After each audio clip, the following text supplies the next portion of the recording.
Super Mario Bros. Wonder might be the closest thing we've gotten to a masterpiece all year, so let's talk about it. First of all, when this game was announced, I knew it was going to be something different, something special, and something that would bring back 2D Mario. You know, most of the recent games we have been playing are pretty crappy for one reason or another. Some of them are overplayed, others just feel very corporate with no personality or anything really inventive about them. But Mario Wonder showed up and changed all of that.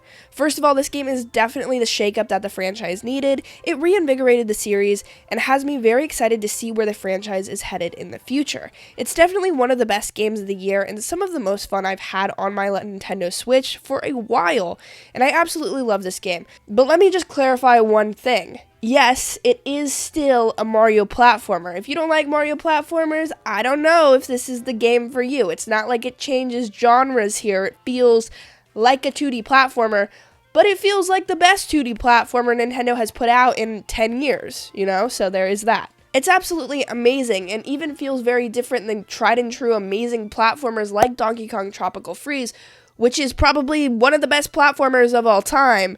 So that says a lot. Now, the game is really great and very, very inventive. So first of all, the most obvious twist here are the Wonder Flowers. These things are fantastic, and they completely change the way the game itself plays, and they add a ton to that pre-established formula. Wonder Flowers are fantastic because they really change up the pace of the level. You'll be sprinting from point A to point B, but with a Wonder Flower in between there, you have to do a little bit of exploration or a little bit of experimentation, dare I even say, to be able to find the Wonder Flower and trigger this aspect of the level. Now, you can beat some levels without using the Wonder Flower or without even getting the Wonder Flower, but I recommend pretty much to everyone that you try to always find the Wonder Flower because it has some amazing just like change of pace mechanics in store for you.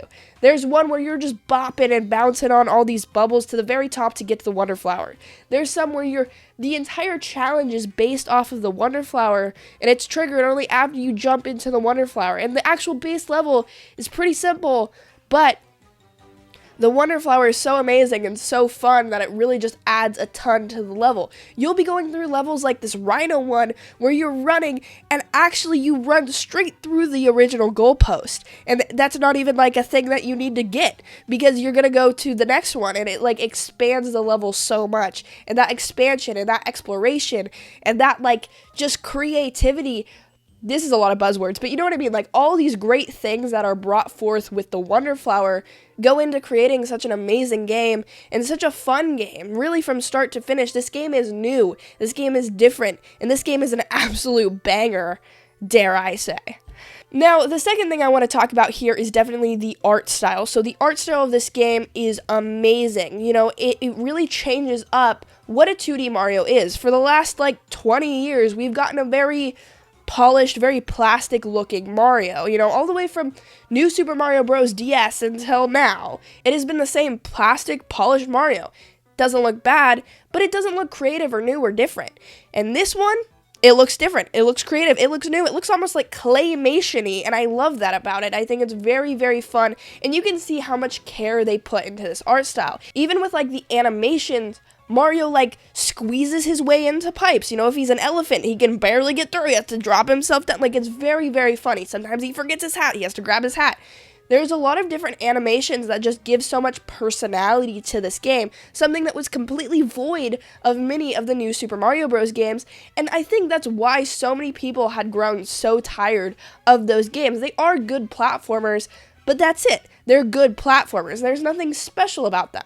Mario Wonder, everything's special about this game, from the animation to the graphical style to the gameplay itself. So let's dive into that gameplay. The gameplay is truly fantastic. Like I said, it is still a 2D platformer at the end of the day, but there's so much stuff packed on top of it that changes the very way you would think about playing a 2D platformer. The main example of this are the badges. So the badges completely change the way each and every level is played. Now, this is fantastic and can go a long way. I do have a bit of a gripe about the badges, but we'll get into that in a little bit, so stay tuned. But the badges are very, very fun because you can get a badge like the floaty hat badge. What's it called? The gliding badge? I don't know. You hold up your hat and you glide. So it basically just like elongates that jump and allows you to do things with platforming that you didn't even think possible. And the way you go about unlocking all of these badges is great too, because it throws you a level where you just only use that badge, and that level's built around that badge. So it's very fun, it's very creative, and it allows you to essentially break levels where some sort of badge should almost like not be used at all, but you can use it and just zoom through the level.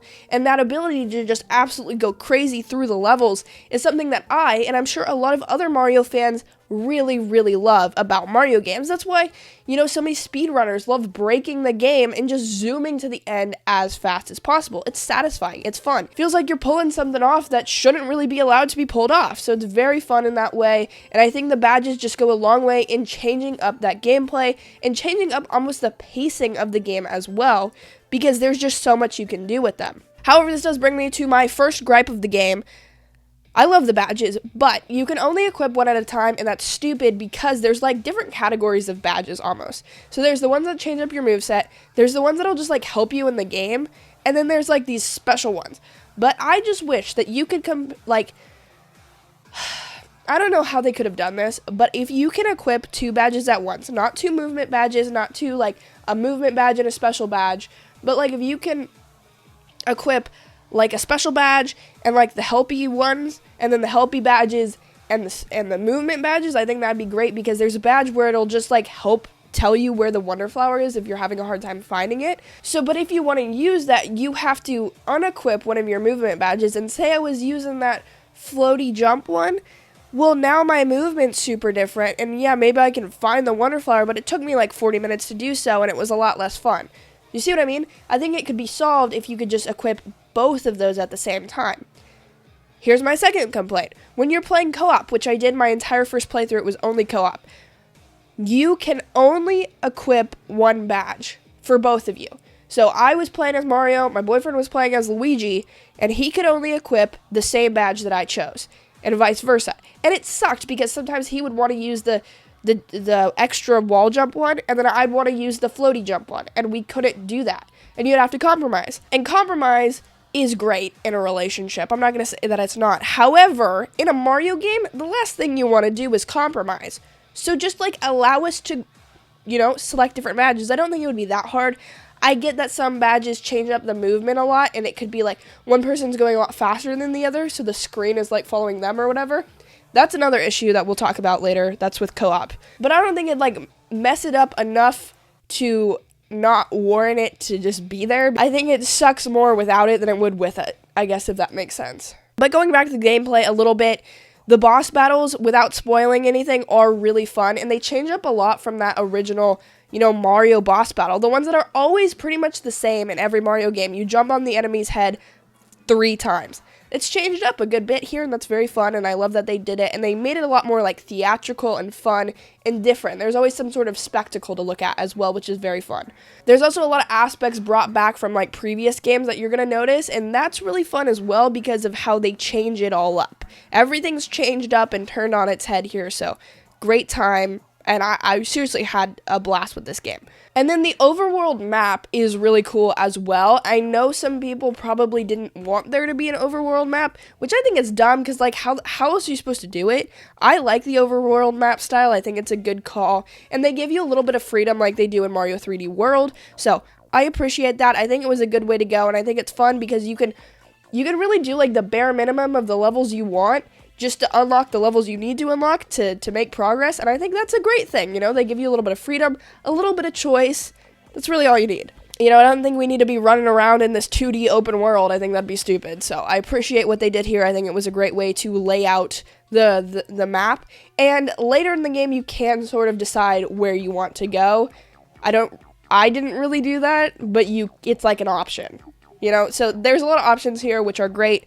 And I guess they address something in 2D Mario that I never really had an issue with, but if you did have an issue with that, I mean, there you go. Hopefully that one helps you out. Returning back to co-op for a second, there was like one major issue in co-op aside from the badges that I wanted to talk about. So let me start by saying that the co-op in this game is my favorite Mario co-op we've had. I do not like New Super Mario Bros. Co-op because you're like bouncing on each other and you can just chuck each other off the ledges and it feels like you don't make any progress. Like I really do not like it. However, it doesn't have the issue that this one has where actually maybe it does, I don't really remember, I haven't played it for a second, but in co-op. but where you're like zooming and the camera really only follows one person, and it just like arbitrarily decides who it's going to follow.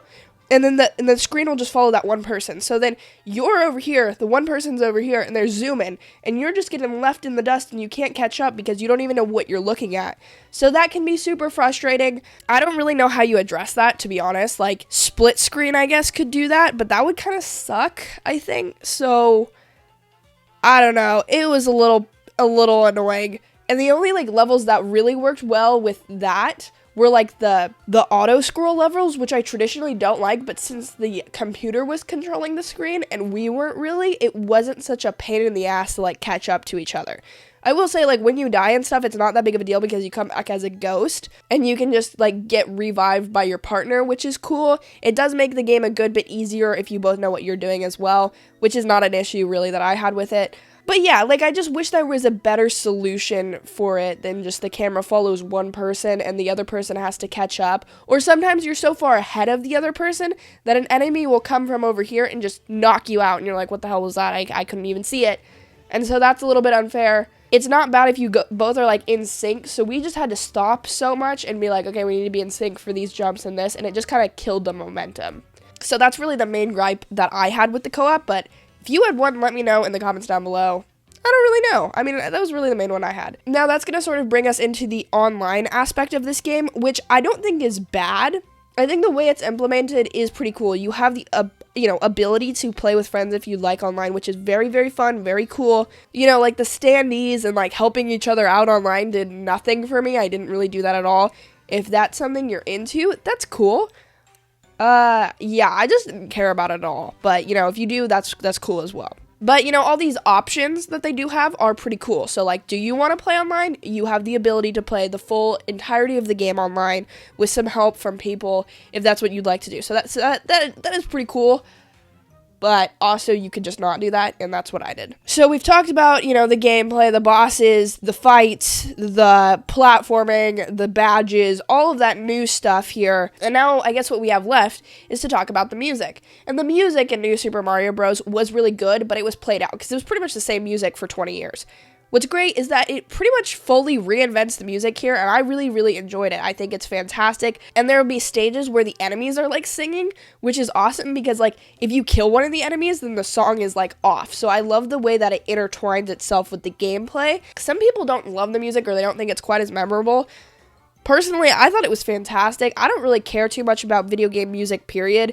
So the fact that it was very pleasant, it was very fun, and it, like, intertwined itself so much with the gameplay was awesome in my book. So I seriously enjoyed it. I think that it's a great game pretty much from start to finish. I had a couple gripes with it, but overall it is one of the best experiences of this year. I think it definitely deserves to be in the GOTY, discussion at least. I mean, I think it's definitely up there and better than a lot of the other games that came out this year personally, except for Pikmin 4. That game's a banger. But anyways, I guess I'm going to give this game a solid 9.7 out of 10. It's a banger.